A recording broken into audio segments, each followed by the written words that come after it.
Okay, keep in mind that the slope of this thing is rise over run, right? So the slope is I, which would be the rise over V, right? Remember the resistance is V over I, right? Okay, so slope and on a graph like this, right? The slope and the resistance are reciprocals of each other, okay? So for example, a resistor that has a very high resistance has a very low slope. This makes sense, right? For a particular voltage, the current is very low, right? Because it's got a lot of resistance. And for a resistor that has a very low resistance, so this is high resistance, right? Okay, and for a very low resistance, it doesn't take much voltage to cause a lot of current to flow, right? This is a low resistance. So basically what they're saying here is we're looking at the slope of this, right? Which is kind of like the instantaneous resistance. We do this actually in the Ohm's law lab, so I feel like I might be actually preparing you for the test here, right? So state how the resistance of T varies with the current going through T, right? Well, what's happening to the slope? The slope is getting more and more, which means the resistance is getting less and less. Okay, yeah, does that make sense? Slope increases, so the resistance is decreasing. All right, and then deduce without numerical calculation whether R or T has a greater resistance, right? So we're going to compare the slopes. So let's look at this spot right here. Ooh, that was good, right? So notice that at 0.4 amps, right, that the current is 0.4 amps. Look at these slopes. Look at the slope of R, look at the slope of T. One of those is bigger at 0.4 amps, right? The one with the bigger slope has less resistance. The one with the lower slope has more resistance. Yeah, remember these are reciprocal quantities. So make that argument. Talk about the slope, cite the slope, right? And then make this argument, right? And then there you go. All right? Yeah. All right. Ooh, you gotta love this.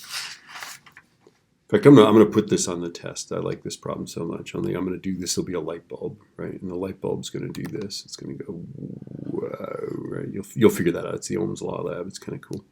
Okay. So in this case, what the resistance actually increases. It never goes like that though. Okay. Never goes down.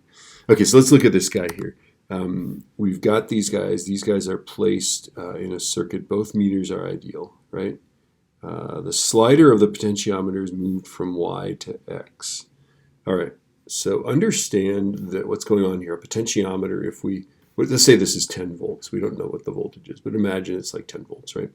Okay, if we stick this guy all the way here, then these two circuit items are going to be fully across 10 volts, right? If I put this right in the middle, then it's going to be 5 volts. They're going to see 5 volts. And actually, the actual voltage might be different, right? We don't know what the resistance of this potentiometer is. And it's a little bit complicated, right? But if there is no load on it and I put the potentiometer halfway down, it's going to be half this voltage. This is why it's called a potentiometer. If I put it a third of the way down, it'll be 3.333 volts. If I put it 9/10 of the way down toward X, it'll be 1 volt.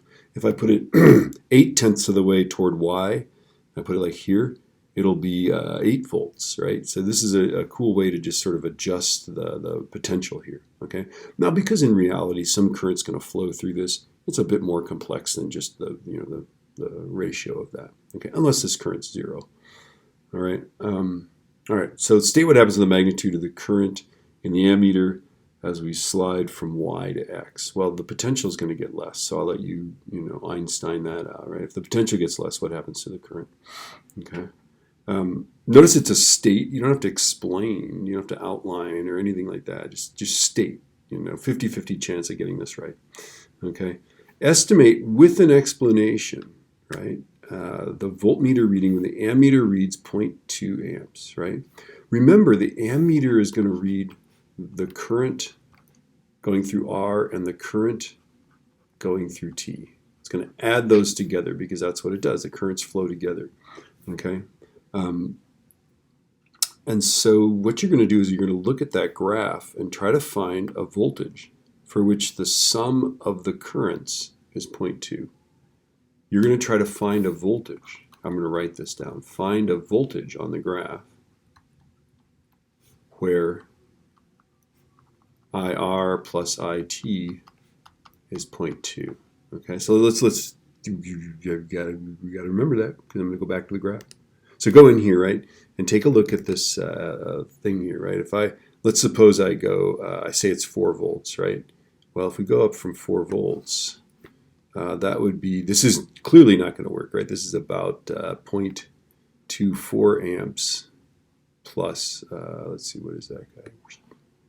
That current. And that's about 0.24 amps plus 0.28 amps, right? And 0.24 plus 0.28, that doesn't work, right? Okay. 0.24 plus 0.28 is 0.52, right? So that doesn't equal, right? It equals 0.52, but it doesn't equal 0.2. Remember, we're trying to find it, right? So let's try 3 volts, okay? Let's try 3 volts. Let's go up here. Does 3 work? Well, now this is a little bit hopeful, right? Take a look. What is that? What is that about? And we should read this, exactly, but I'm not doing that, right? What is that, about 1.3 or 0.13, right? What's this guy? 0.2. We're getting closer, right? So that's 0.33 amps. Is that the correct thing? No, because we're trying to find one that equals 0.20 amps, right? So go in here and just find some voltage. Maybe just trial and error. I don't know. Maybe you're smarter than me. Okay, find some voltage where these two currents add up to 0.2. Okay, good luck. Go get them.